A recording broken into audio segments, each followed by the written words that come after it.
ایک عقیدہ یہ ہے کہ اللہ تبارک و تعالی ہر ممکن پر قادر ہے، کوئی ممکن اس کی قدرت سے باہر نہیں ہے۔ اس بات کو میں انشاءاللہ آپ کو سمجھاؤں گا، لیکن پہلے اس کی دلیل دیکھیں۔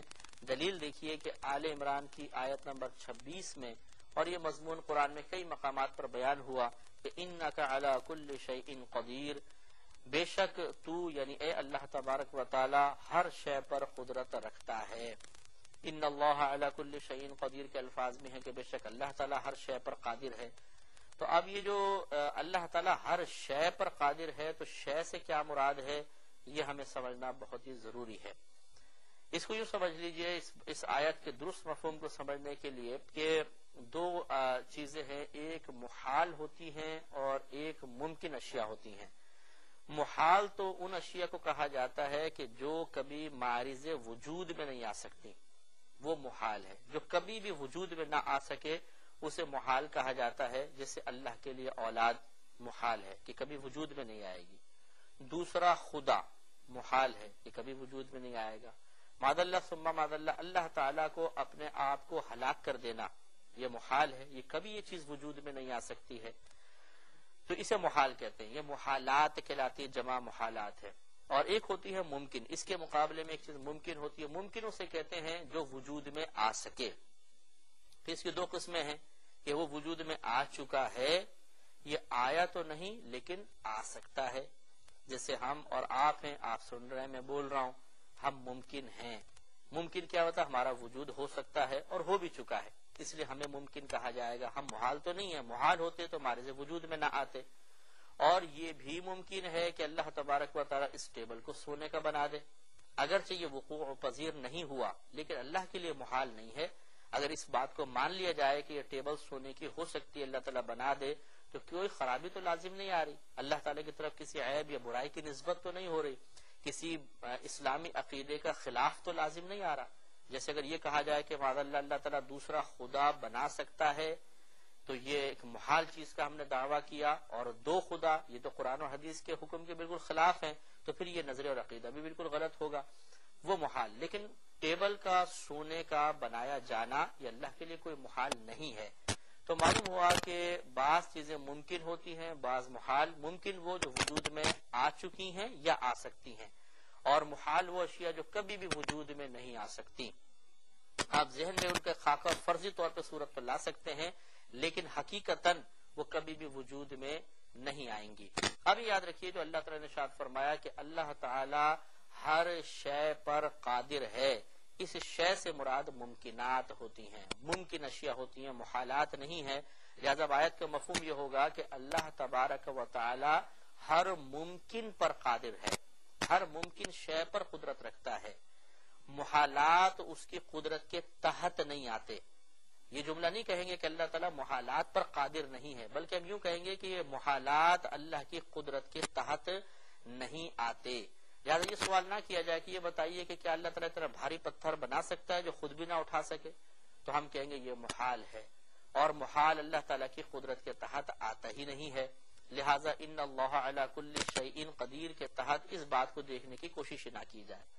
اب ایک سوال پیدا ہوتا ہے کہ اگر ہم محالات پر اللہ کو قادر نہ مانیں تو کیا اللہ تعالیٰ کی قدرت ناقص نہیں رہ جائے گی؟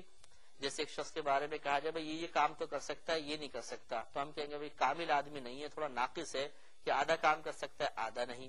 تو کیا اگر کوئی یہ کہے کہ دیکھو اللہ تعالیٰ تو دعویٰ فرما رہا ہے کہ وہ ہر شے پر قادر ہے، لیکن محالات اس کی قدرت کے تحت نہیں آتے، یہ ادباً جملہ ہے۔ معاذ اللہ بے ادبی والا جملہ یوں ہو جائے گا کہ ہم یوں کہیں کہ اللہ تعالیٰ محالات پر قادر نہیں ہے، یہ مناسب نہیں ہے، بلکہ یوں کہیں کہ محالات اس کی قدرت کے تحت نہیں آتے، تو قدرت تو ناقص رہ گئی۔ اگر کسی کے ذہن میں سوال آئے تو اس کا جواب یہ ہے کہ اصل میں اللہ تعالیٰ کی قدرت میں کوئی نقصان نہیں ہے، کوئی کمی نہیں ہے، کوتاہی نہیں ہے، نقص نہیں ہے۔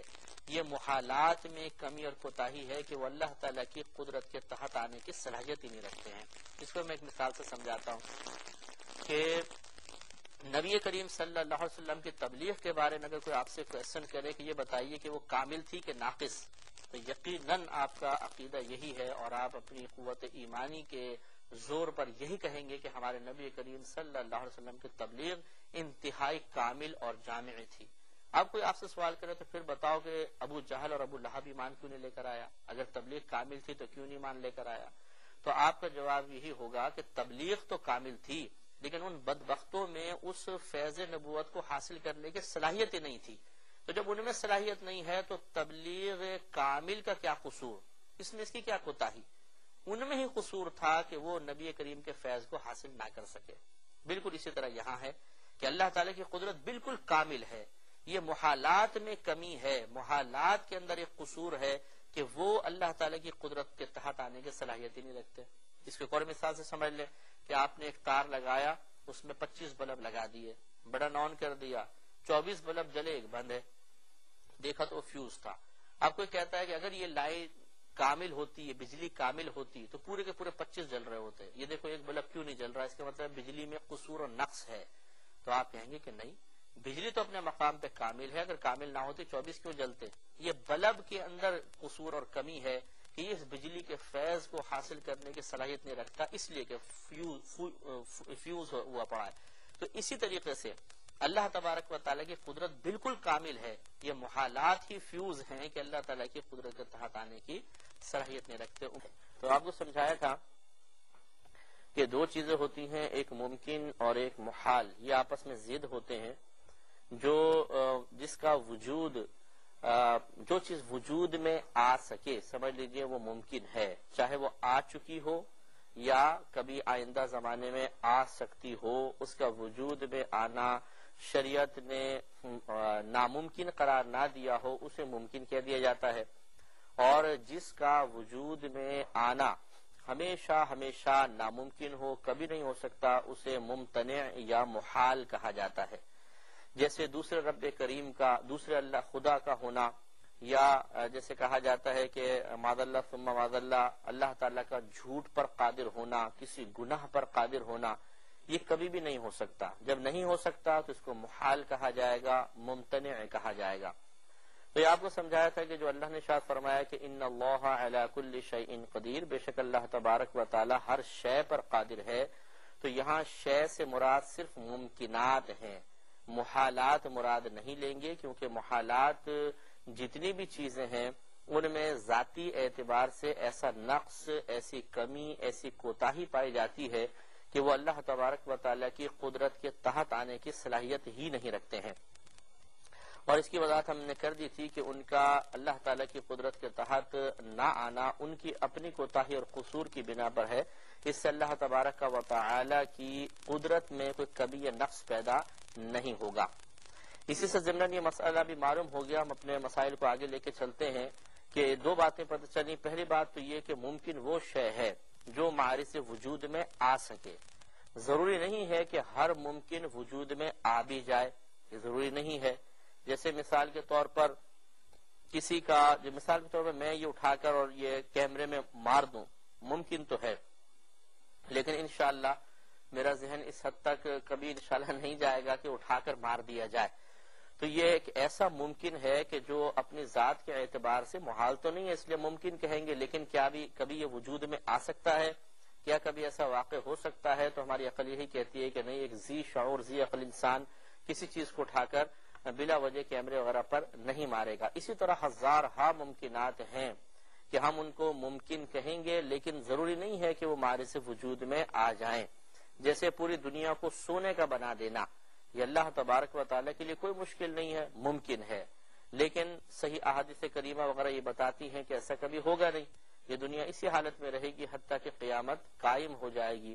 تو بعض چیزیں ایسی ہوتی ہیں جو اپنے وجود یا ذات کے اعتبار سے ممکنات میں شامل ہوتی ہیں، یعنی وہ آئندہ کبھی زمانے میں وجود میں آ سکتی ہیں. اگر آپ تصوراتی اعتبار سے غور و تفکر کریں تو آپ کا ذہن یہی کہے گا کہ ہاں یہ وجود میں آ سکتی ہیں، لیکن کیا وہ وجود میں آ گئیں؟ یہ ضروری نہیں ہے. تو لہذا خلاصہ کلام یہ ہوا کہ ممکن وہ شے ہے جو وجود میں آ سکتی ہے، لیکن یہ ضروری نہیں کہ وہ وجود میں آ بھی جائے. تو کسی چیز کا وجود میں نہ آنا اسے محال نہیں بنا دے گا، کیونکہ ہم یہ دیکھیں گے کہ وجود میں کبھی وہ آ سکتی ہے یا نہیں. اگر آ سکتی ہے تو اسے ممکن کہہ دیا جائے گا، اور کبھی بھی اس کا وجود نہیں پایا جا سکتا، بالکل شریعت منع کرتی ہے یا عقل منع کرتی ہے، تو پھر ہم اسے ممتنع یا محال کہیں گے۔ دوسرا نتیجہ نکلا کہ اللہ تبارک و تعالی ہر گناہ سے، ہر عیب سے پاک و صاف ہے، کیونکہ اللہ تبارک و تعالی بالکل مطلب پاک ذات ہے، وہ پاکی کو پسند فرماتا ہے، اور گناہ اور عیوب یہ گندی چیزیں ہیں، اور اللہ تعالی کی ذات پاک ہر صفات قبیحہ سے پاک و صاف ہے، وہ تو تمام صفات کمالیہ کا جامع ہے، لہذا معلوم یہ ہوا کہ اللہ تعالی کی طرف کسی گناہ یا عیب کی نسبت نہیں ہو سکتی، اس کی ذات اس سے پاک و صاف ہے۔ اب یہاں وہی کوشچن کہ اگر ہم یہ کہیں کہ اللہ تعالی جھوٹ نہیں بولے گا یا اس کے لیے جھوٹ بولنا ناممکن ہے، تو شاید قدرت میں کمی رہ جائے گی کہ اللہ تعالیٰ جھوٹ پر قادر نہیں ہے، اور معاذ اللہ ثم معاذ اللہ کسی کے ذہن میں شیطانی وسوسہ ڈالے تو اس طرح تو اس کا مطلب ہوا کہ ہم انسان، ہم بندے اللہ تعالیٰ سے آگے بڑھ گئے کہ اللہ تعالیٰ جھوٹ نہیں بولے گا اور ہم بول سکتے ہیں۔ معاذ اللہ ثم معاذ اللہ بات یہ نہیں ہے، بہت توجہ کے ساتھ یہ ذہن میں رکھنی چاہیے۔ ان چیزوں کو ڈسکس کرنے کا مقصد کوئی خدا نخواستہ اعتراض کی طرف ذہن کا لانا نہیں ہے، بلکہ ہم نے جو اس دور میں ایک نوجوانوں میں خصوصی طور پر عقائد کے اعتبار سے بے چینی محسوس کی ہے، بے قراری محسوس کی ہے، اور جو اکثر اسکول، کالجز، یونیورسٹیز کی کینٹین میں نوجوان لڑکے لڑکیاں بیٹھ کر آپس میں کبھی دینی معاملات پہ ڈسکس کرنے لگ جاتے ہیں، تو پھر جو ان کی گفتگو غلط نہج پہ چلی جاتی ہے اس کو درست راستے کی طرف لانا، یہ ہمارا اصل مقصد ہے اور بہت ضروری بھی ہے۔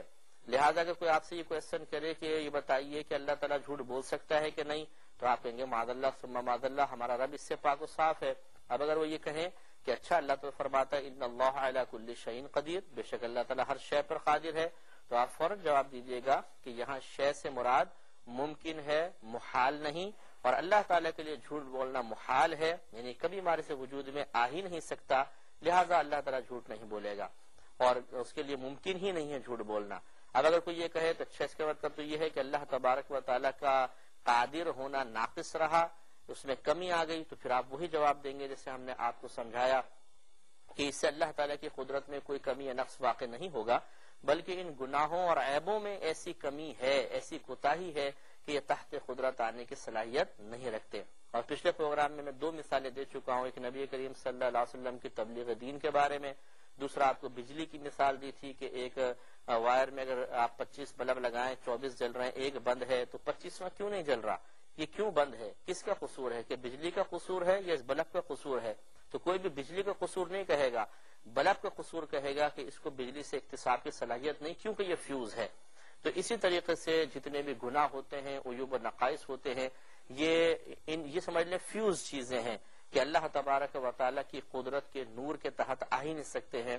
تو لہٰذا اب اگر یوں کہہ دیا جائے، جیسے بعض حضرات کہہ بھی دیتے ہیں جی ہمارا اللہ تعالیٰ جو ہے وہ جھوٹ بولنے پہ قادر نہیں ہے، معاذ اللہ ثم معاذ اللہ، یا جیسے کوشچن کیا جائے کہ کیا اللہ تعالیٰ اتنا بڑا پتھر اٹھا سکتا ہے، بنا سکتا ہے جو خود نہ اٹھا سکے؟ تو اب یہ اس پر کہنا کہ معاذ اللہ ثم معاذ اللہ، جی نہیں، ہمارا رب جو ہے وہ بعض کام ایسے بھی ہیں جو خود وہ نہیں کر سکتا، تو یہ نہیں کہیں گے یہ نہیں کر سکتا۔ اللہ تبارک و تعالیٰ ہر شے پر قادر ہے، لیکن ممکنات اور محالات میں خود صلاحیت ہی نہیں ہے، ان میں کمی ہے، کوتاہی ہے، وہ قدرت کے تحت نہیں آ سکتے۔